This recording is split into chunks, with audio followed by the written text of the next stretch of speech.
সময় থাকতে যদি বুঝতে পারো, শাস্ত্রে বললেন সময় করিয়া পথটি ধরিয়া যেবা চলে দ্রুত গতি, সময়ের শেষে অনায়াসে সে যেন চলে যায় আপন বাসতে। অর্থাৎ তোমার সিদ্ধান্ত যদি ভুল হয়, তুমি যদি শুরুতেই ভুল পথে যাত্রা করো, তোমার জীবনটা ভুলেই জীবন কাটবে, ভুলেই জীবন কাটবে। তাই আমাদের মাথায় রাখতে হবে, জানতে হবে কে আমার আপন আর কে পর। কারা আপন? যাদেরকে নিয়ে দিন কাটাচ্ছি তারা আপন। ছেলে মেয়ে স্বামী আত্মীয় পরিজন এরা আমার আপন মনে হয়? সত্যি যদি আপন হতো বাবা, ছেলে মেয়ে যদি আপন হতো, তাহলে বৃদ্ধাশ্রমে এত মা কাঁদতো না।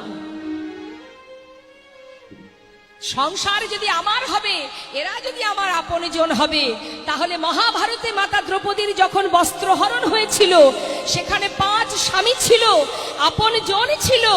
বলুন তো, ওই রাজসভাতে যারা ছিল সবই তো মাতা দ্রৌপদীর আপনজন। কে রক্ষা করেছিল মা দ্রৌপদীকে? কে তার সম্মান রক্ষা করেছিল? এক বলতে 5টা স্বামী ছিল। ধৃতরাষ্ট্র ছিল, দ্রোণাচার্য ছিল, ভীষ্ম ছিল। কে রেখেছিল তার মর্যাদা? কেউ এসেছিল তার কাছে? আসেনি। রক্ষা করার মালিক একজনই বাবা, যিনিই পারেন আমাকে রক্ষা করতে, স্বয়ং ভগবান কৃষ্ণ। তাই আমাদের ভুল হচ্ছে পদে পদে যে আমরা আপনকে আর পরকে আজও জানতে পারলাম না, শুধু অনিত্য বস্তুকে নিয়ে জীবনযাপন করছি। কিন্তু এরা তো আমার আপন নয়। দুদিনে পদ্ম পাতার উপরে জলের বিন্দু যেমন টলমল করছে, হৃদয় পদ্মের পাতায় প্রাণরূপ জলের বিন্দু টলমল করছে। আজ আছে, দেখবেন পদ্ম পাতায় যখন জলের বিন্দু টলমল করে, দেখলে মনে হয় এই মনে হয় পড়ে গেল, এই বুঝি পড়ে গেল। যদি কোনোদিন পড়ে যায়, সেই পাতার উপরে জলের দাগ থাকে।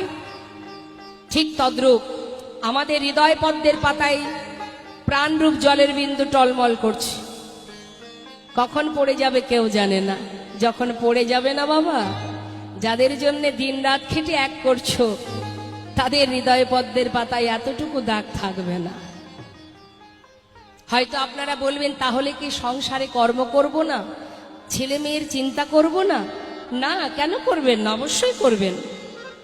আপনার দায় দায়িত্ব আপনি পালন করবেন। সন্তান যখন এসেছে আপনার হাত ধরে, আপনি সন্তানকে মানুষ করুন, ছেলে মেয়ের ভবিষ্যৎ করুন, অর্থ উপার্জন করুন, কিন্তু মনটা দিতে হবে গোবিন্দ চরণে। নিতাই গৌর হরিবল হরিবল।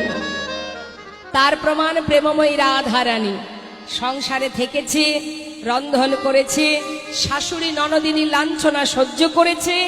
এত লাঞ্ছনা গঞ্জনা সয়েও সে জগৎজীবকে বুঝিয়েছে, ওরে যদি গোবিন্দকে ভালোবাসতে হয়, এই জগতে যত কষ্ট যত দুঃখই থাকুক না কেন, হাজার কষ্টের মধ্যে দিয়েও গোবিন্দকে ভালোবাসা যায়।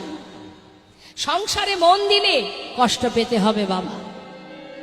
মন যদি গোবিন্দ চরণে থাকে, তাহলে জীবনে যে কষ্টই আসুক না কেন, সে কষ্ট আমাদের কাছে কষ্ট বলে মনে হবে না। হরিদাস ঠাকুরকে যখন চাবুক দিয়ে মারছে, হরিদাস ঠাকুর বলছে, প্রভু আঘাত করো, তাতে কোনো দুঃখ নেই, শুধু তোমার কাছে একটা বাসনা, তোমার নামটুকু যেন ভুলে না যায়। তাই গৌর হরিবল হরিবল। দেখলাম হরিচন্দনে সাজাইছে, দেখলাম হরিচন্দনে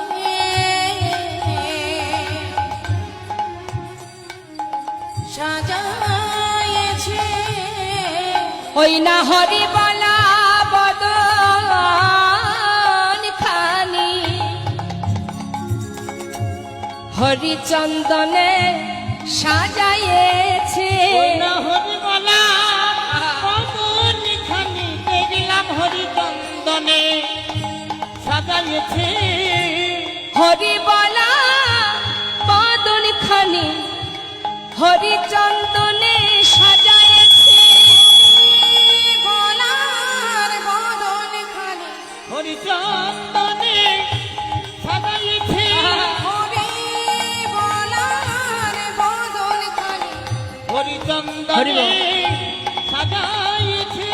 আহা যুবতী মনোহর বেশ ওই না যুবতী আজ মনোহর বেশ, আজ যুবতী মনোহর বেশ। বাবা আজ কত সুন্দর বলছে জানিস সজনী, আমি দেখলাম নিন্দিত হাটক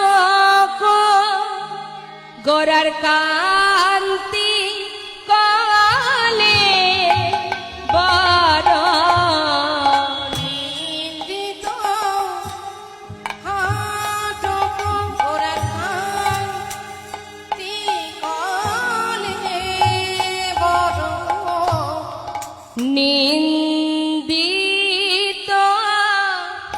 হাটক কান্তি কলি বড় নিন্দিত হাটক গোরার কান্তি কলে বড় আহা গরবিত